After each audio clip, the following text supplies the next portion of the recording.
What is up, YouTube? It is Wednesday, July 3rd.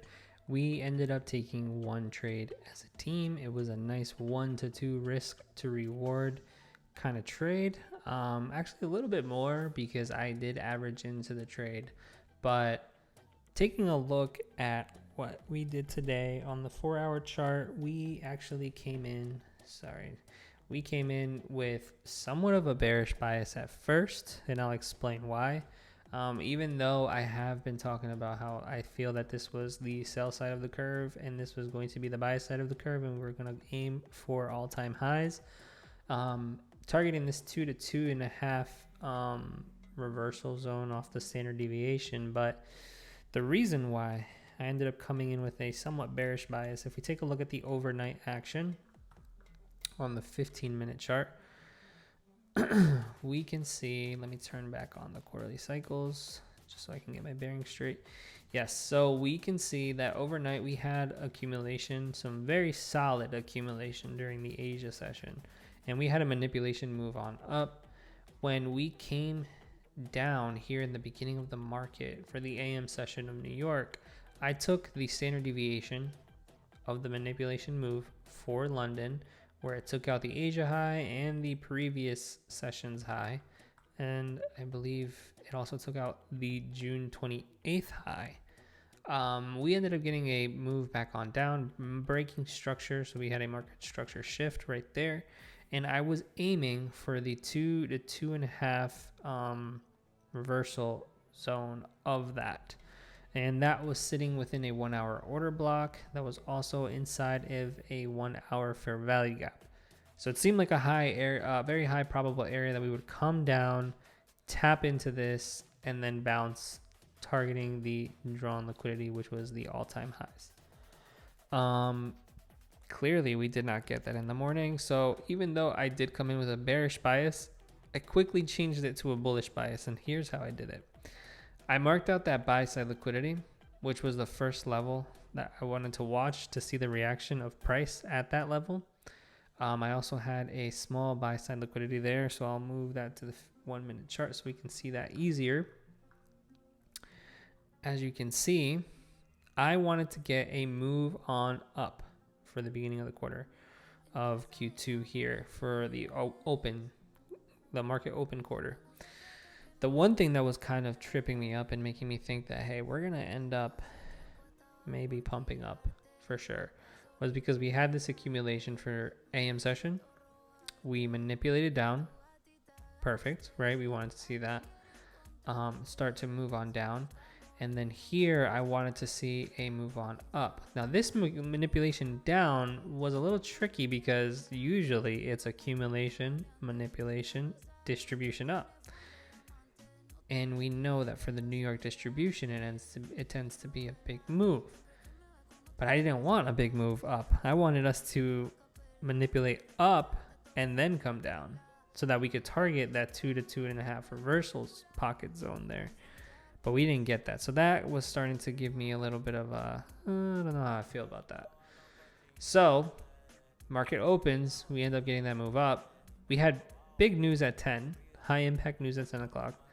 So we moved into this buy side liquidity level, nearing to when we were going to have news. I was looking for a short setup here. I had marked out this 5-minute fair value gap. I wanted this to get invalidated, take a short, target or stop loss at the high, target that 2 to 2.5. It would have been a 1 to 2 as well. Clearly, we didn't get that. I had initially gotten into a short here at this change in state of delivery. Quickly closed it out here because I figured we were not going to end up getting that move down because I realized that we had taken out London highs. So this manipulation move that I had measured is no longer valid. No longer looking at that because it does not matter anymore to me. So we ended up just continuing on this move on up. This news candle bounced pretty darn close to this 5-minute fair value gap. It did dip into discount, and we had a strong reaction out of it. So I wanted to wait and see what price was going to end up doing here, where we were going to inverse this or what was going to happen. And so price came up, failed to take that high. So I was waiting to see exactly where price was going to move.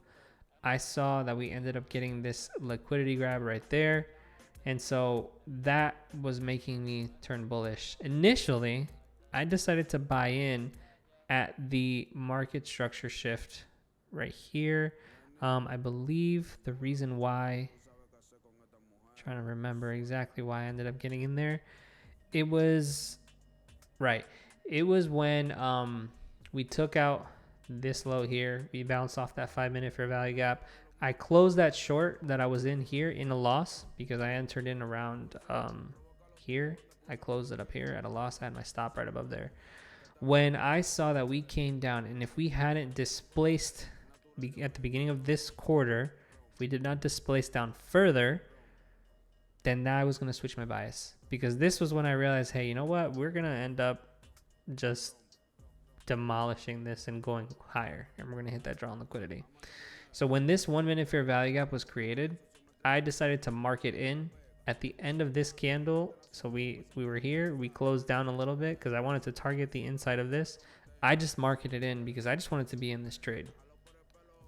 When I saw that price came down, hit this low, I marked, okay, this needs to be a liquidity grab. Otherwise, we're going to end up dropping.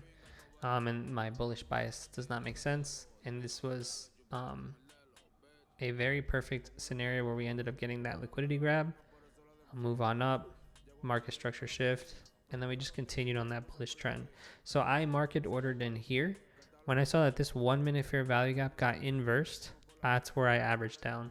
I averaged down right there and actually moved my stop up to right here. I had it here at this low. When this liquidity grab happened, I moved it up here and I averaged in as well. And so then I targeted the draw on liquidity, which was the all-time highs. Took a little bit of time here. I was just watching this. So because it was now the last quarter for the AM session, this made me that much more confident that we were going to end up getting a move, because then I said, you know what, we're going to have accumulation, manipulation down, and distribution / continuation for the last quarter.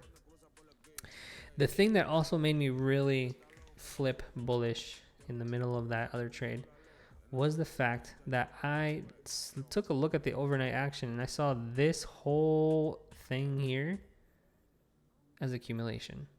And then this right here was a perfect manipulation, taking out these lows as well as taking out that swing low right there. When I saw this around that 10:30-ish mark, that was when my bullish bias came back. And I decided, you know what, we are going to end up pumping up. And I also saw that we had that 15-minute fair value gap that we reacted out of. So that was more than enough confirmation for me to want to hit higher on this. So I quickly cut the short trade that I was in on my one account. And then I entered in long on my second account that I had and ended up really green for the day. So it's important to be fluid in your bias. So you can come in with one, but don't stay married to it if you see that your trade is not working out well. And then another thing that helped me hold on through the choppiness after getting in was looking at the 5-minute time frame. Higher time frames are less noise and you don't have to worry as much. You see that we're just creating higher highs and higher lows. So that makes you feel good when you're in a trade.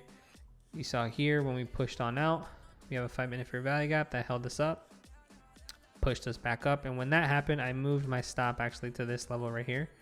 Then I saw that we had this 5-minute fair value gap. Once I saw this bullish candle outside of it, I took some profit and I moved my stop here.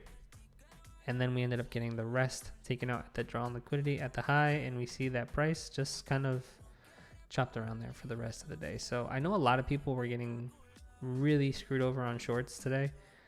Again, higher time frame gives no indication of this wanting to go down yet. Until that happens, we continue to play longs. We continue to look for the long play. We want to play with that higher time frame trend. So that was the trade that we took today. Came in with a short bias, switched it up. Once we saw that price action was not displacing further below, so that made us bullish. We took a look at the higher time frame to see what was going on and validated that bullish bias, jumped on in, targeted that draw on liquidity, and the rest is history. So that was a great day today. Tomorrow the market is open. It's 4th of July, but I will not be trading it because of the low volume. If I do trade it, it's probably going to be paper. But yeah, I hope you guys ended up green today. Did not get, cooked on your shorts. So, but yeah, I will catch you guys Friday for another trade recap. So take care, everyone. Peace.